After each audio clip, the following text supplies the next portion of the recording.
이상 안 간다고. 확정 부리지 마. 내게 뒤지니까 다 덤비라고. 가.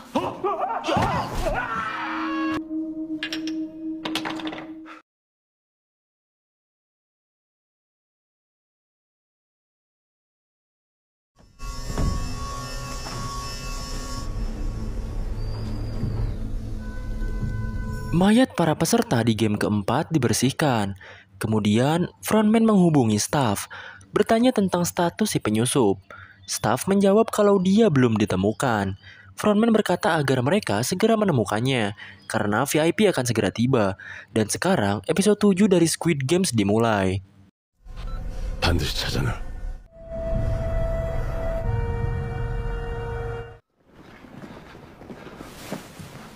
Peserta yang selamat memasuki asrama saat masuk.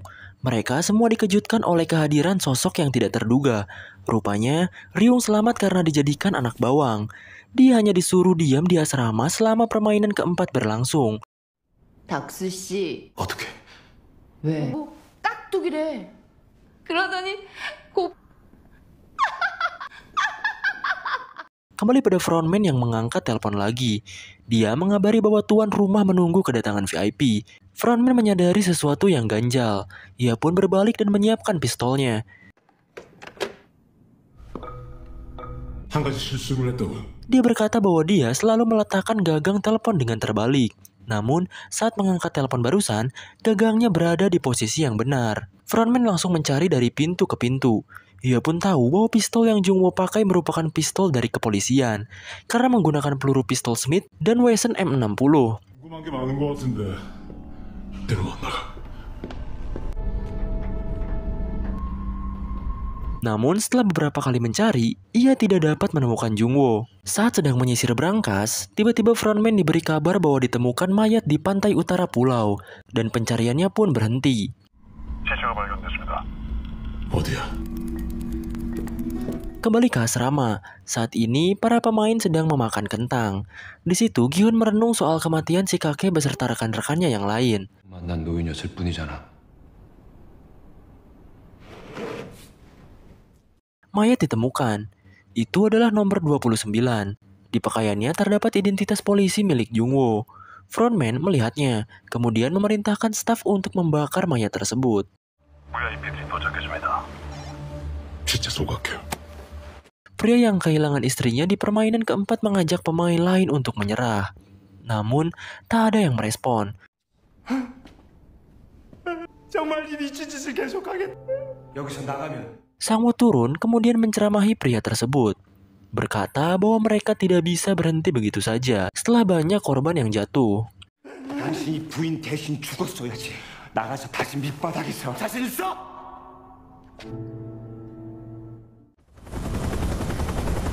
Para VIP tiba menggunakan helikopter. Frontman menemukan tuan rumah yang menggunakan topeng burung hantu dan mengabarinya terkait kedatangan mereka. VIP들께서 도착했습니다. Para VIP yang menggunakan topeng hewan keluar dari lift. Frontman menyambut mereka menggunakan bahasa Inggris. Rupanya, Greetings. And oversees all matters here. I find it hard to believe the host would miss an I'm happy here. Not at all. semua VIP tersebut merupakan orang asing. Para VIP bertanya kenapa bukan tuan rumah yang menyambut mereka. Frontman bilang bahwa tuan rumah sedang ada urusan pribadi. Game akan dimulai sesuai jadwal dan dia meyakinkan bahwa para VIP tak akan kecewa. Salah satu VIP bilang kalau dia tak masalah, namun dia mengaku sebagai orang yang sulit terhibur. Mereka pun masuk ke dalam ruangan. Sementara di dalam kotak terlihat Jungwoo yang baru saja mengintip.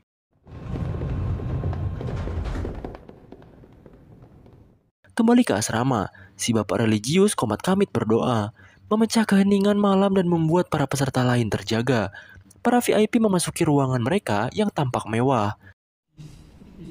I'd hate to ruin the fun for everyone. Well, that's why we came Salah satu dari mereka bertanya tentang permainan selanjutnya. Namun, frontman bilang dia tidak mau merusak kesenangan dengan memberitahunya. VIP mengaku bahwa kontes di Korea adalah yang terbaik. Apakah Squid Game diadakan juga di negara lain?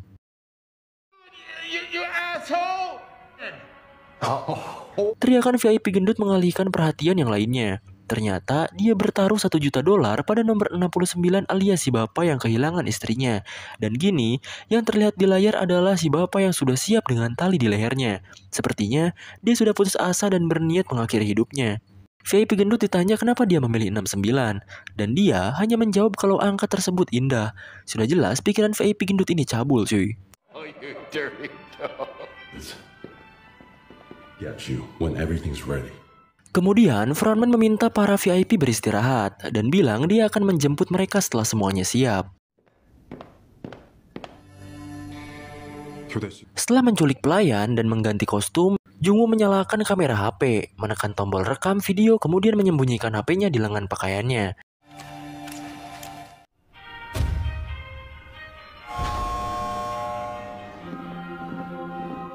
Para pemain bangun, dikejutkan dengan kedatangan para staf yang membawa peti. Dan ternyata saat Gi-hun menoleh,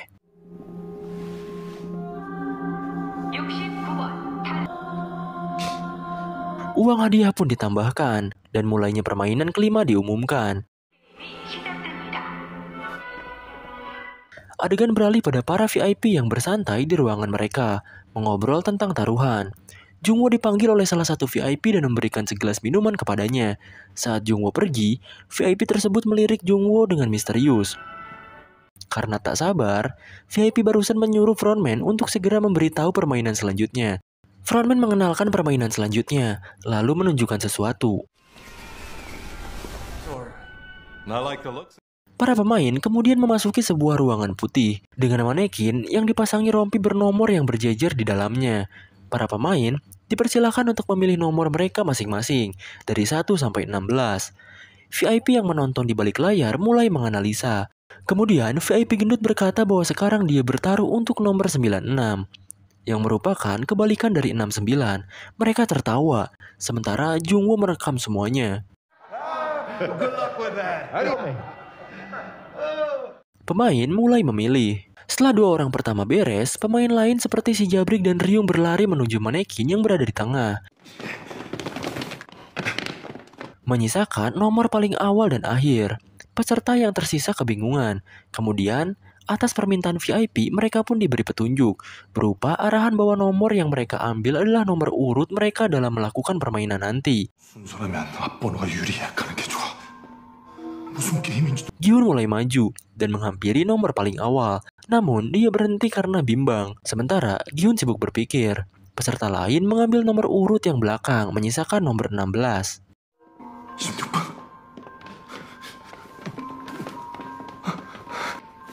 Karena Gi-hun kelamaan mikir, pemain lain langsung maju dan mengambil nomor urut depan, menyisakan nomor 1. Gi-hun semakin bimbang, karena pilihan nomor urut bisa sangat berpengaruh di permainan selanjutnya. Maju paling awal, dia jadi kelinci percobaan, sementara maju di akhir, dia bisa kehabisan waktu. Di tengah kebingungannya, bapak-bapak nomor 96 yang dipilih VIP gendut menghampiri Gi-hun dan meminta agar dia diberi nomor urut 1. Dia bercerita bahwa dia tidak mau terus sembunyi di balik orang dan maju belakangan. Dia ingin percaya diri. Karena terus dibujuk, akhirnya Gi-hun mengalah dan memberikan posisi tersebut. Namun di sisi lain, VIP yang memasang taruhan pada nomor 96 justru malah tidak senang dan khawatir akan kalah lagi. The game will begin. Game kelima pun dimulai. Kali ini permainannya adalah meloncati jembatan yang terbuat dari potongan kaca.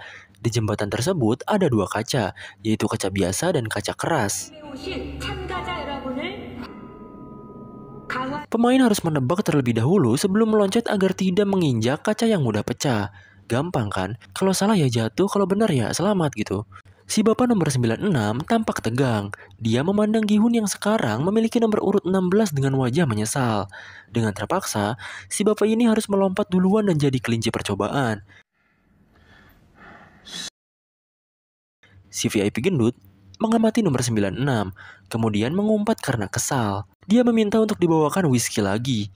Jungwoo pun menghampirinya. Saat Jungwoo hendak pergi, VIP itu menahannya dan meminta agar Jungwoo tetap berada di situ supaya tidak usah dipanggil lagi. Jungwoo menolak dengan alasan harus melayani VIP lain. Tapi kemudian, VIP gendut bertanya apakah VIP lain keberatan. Mereka mengizinkannya.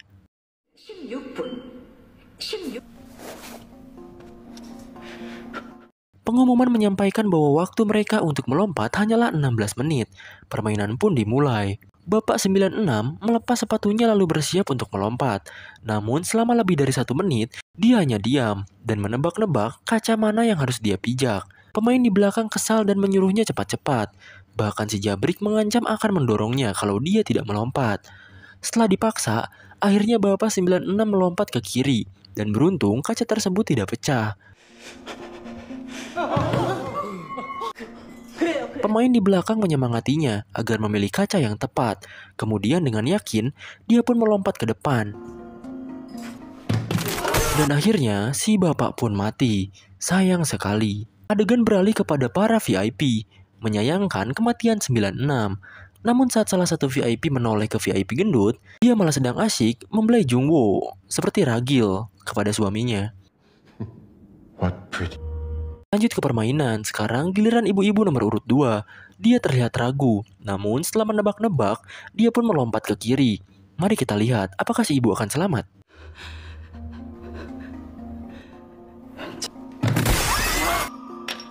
Sayang sekali. Sekarang giliran nomor urut 3, yaitu si guru matematika yang kemarin mengajak Gi-hun. Sebelum melompat, dia mulai menghitung kemungkinan keberhasilan tebakannya, mengabaikan peserta lain yang berteriak menyuruhnya cepat-cepat. Setelah beres, ia pun tertawa dan mengumpat karena kemungkinan berhasilnya sangat kecil. Setelah menghela nafas, dia melompat.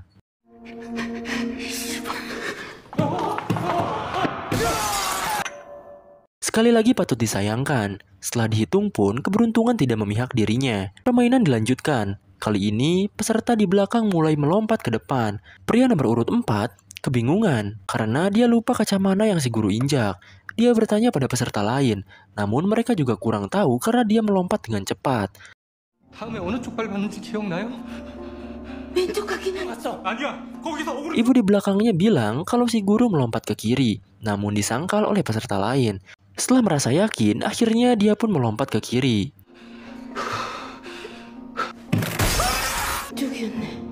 Kembali ke Jungwoo dan VIP gendut yang sedang bermesraan. Kali ini Jungwoo diminta untuk membuka topengnya. Alah sia boy. Peserta lain lanjut melompat. Sekarang yang tersisa adalah 10 pijakan dan 11 orang peserta. Gi-hun berkata kalau 10 orang di depan memilih dengan tepat, maka mereka bisa selamat. Namun Jungwoo menyangkal, berkata kalau mereka yang di belakang bisa terancam kalau yang di depan takut dan mengulur waktu. Dan kini, waktu yang tersisa hanyalah 10 menit. Kini giliran si bapak religius yang di depan. Namun bukannya melompat, dia malah berlutut dan berdoa. 하늘에 계신 우리 아버지. 하늘에서 찾았습니다. Tentu saja, yang di belakang protes dan emosi. Tapi si bapak malah terus berdoa dan bilang bahwa mereka semua akan berakhir di neraka. Si nomor 8 khawatir dan meminta nomor 7 untuk segera membuat si bapak maju. Kalau tidak, dia akan mendorongnya. Bang Jabrik pun ikut mengancamnya. Dengan terpaksa, dia pun melompat ke arah si bapak, lalu memaksanya untuk segera melompat. Namun, justru ini yang terjadi. Si bapak nyengir dan memanfaatkan kesempatan yang terbuka di depannya. Dia melompat lalu berterima kasih kepada Tuhan. Tapi... ya, ngeselin sih emang. Si Jabrik ikut maju. Pria di depannya ketakutan dan meminta Jabrik agar tidak mendorongnya. Jabrik pun berkata bahwa dia tak akan melakukannya karena ingin si pria selamat agar dia juga bisa hidup. Pria tadi maju dengan selamat, dan kini peserta yang di belakang mulai melompat ke jembatan kaca.